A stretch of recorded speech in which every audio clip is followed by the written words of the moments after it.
Have you ever wondered how to have a conversation about money with your parents? I'm talking of about your parents' money, which you think needs more attention than what it is currently getting.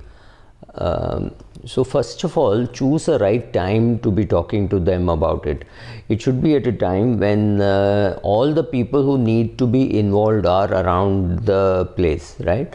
So some parents might find it a little embarrassing to talk about their money when their daughter-in-law is present or son-in-law is present.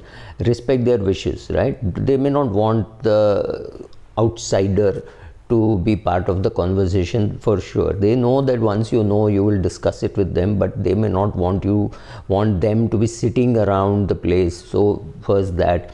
It's not a great time to be on your annual vacation. You just go and say the kids are around, everybody, your brother, sister, everybody is around, and some aunt and uncle have also come, and you say, I need to talk about money. It's a horrible time to do that. And if you want to talk about money during your annual vacation, at least wait for everybody to leave, schedule one extra day. Get your I'm assuming you're a man talking to your parents, get your wife and children out of the way, let them go shopping wherever. You be alone with your parents when you start the conversation. Doing the second, third, fourth conversation when others are around is very different from starting the conversation with everybody around. They may just not want to do it. I've also found that it is easier for the very successful kid to start the conversation than for a kid who is not so successful, because the kid also feels guilty thinking, oh, maybe my parents will think I need the money, and the parents also think, oh, maybe he needs the money, therefore he is talking. First of all, I do not know whether this really happens, but very many people feel that oh, my parents will feel I want the money and therefore I am asking, right? I don't know whether people get that feeling, because I have been handling my father's money since for a very long time. He's never asked me why equity, why debt, nothing, no asset allocation question, nothing ever came up. His logic was very simple. He said, whenever I need money, it should be available. Nothing beyond that. He had a simple mandate. I wish people give such a mandate to their financial planners, and financial planners are able to execute that. So I was able to execute it. So now I'll tell you what all you can use as conversation starters for parents if you think your parents will resist that.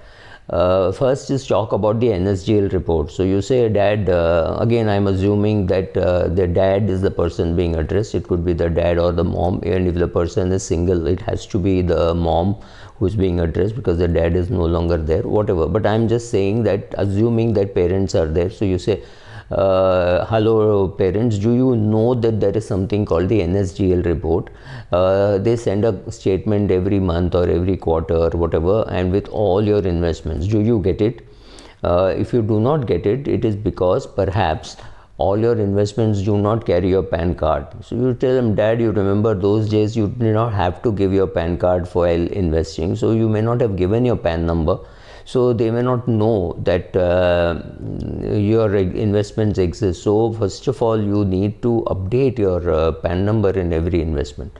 Second, also say, I just got a audit done and I found that there was spelling mistake in my name. The PAN number was right, but there was a name which was spelled wrong. So you can always tell them, dad, once upon a time you had to write your name and give your PAN number, but today most mutual funds, when you give your PAN number, picks up the name from the PAN, from the income tax details. So now there will be no mistake, but your old forms you need to check, because in the worst case scenario, if it doesn't get transferred to mom after your death, then there could be a problem. So this NSGL statement is a very good conversation starter. Or you could come up with a story, or talk about a real life incident which you may have picked up from a newspaper, saying, you know that uncle in US, he lost a lot of money to identity theft. So in India also you have to be obsessed about your identity. So don't do things online unless you're sure.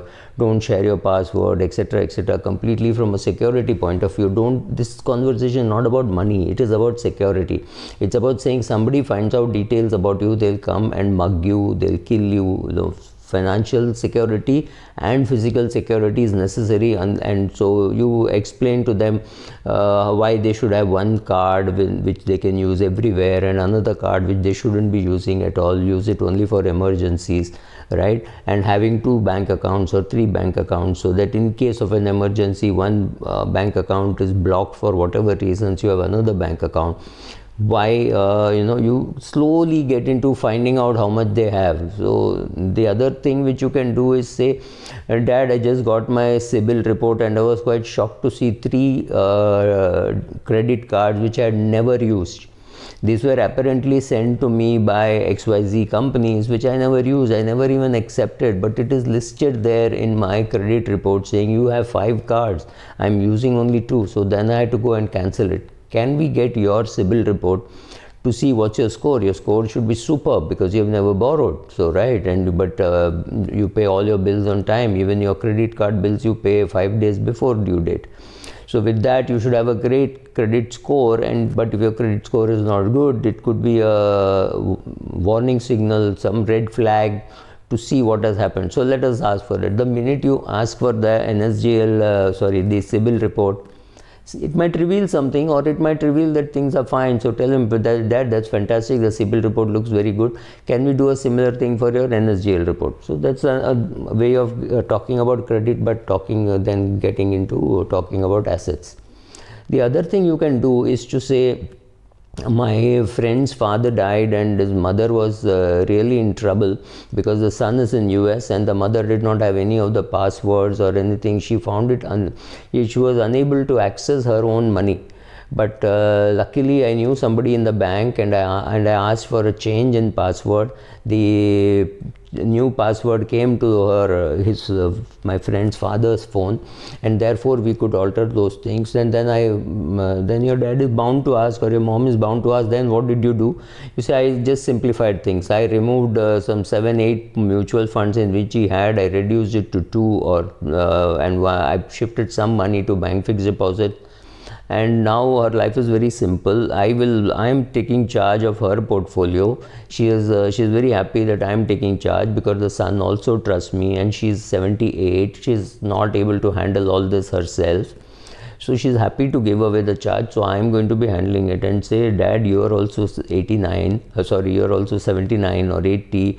It's time that I got involved in having a look at it. So this is another way of getting into their portfolio without them feeling that you want to look at it. Or you all can also say, Dad, my company recently I changed companies. I'm getting into I've got into a new company. You know that I've got into a new company. This is a great company with 3 lakh employees. So now my medical cover covers you also.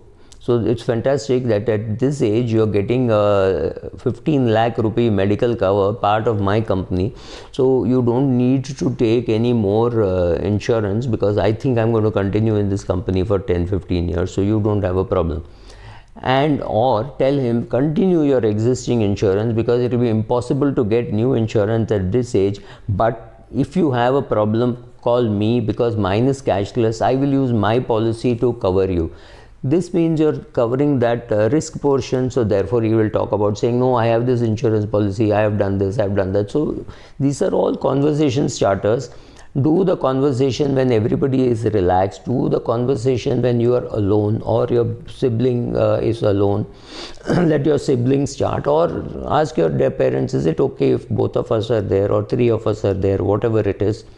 And because then it can lead to a conversation saying how much they have, how much they want to distribute. Because very many people are inheriting something at the age of 80. You might as well not inherit it. It is more useful for the grandchildren. So decide when you want to give away. I mean, if I have 20 crores and I know my outer requirement is only 3 crores, I've got 17 crores excess.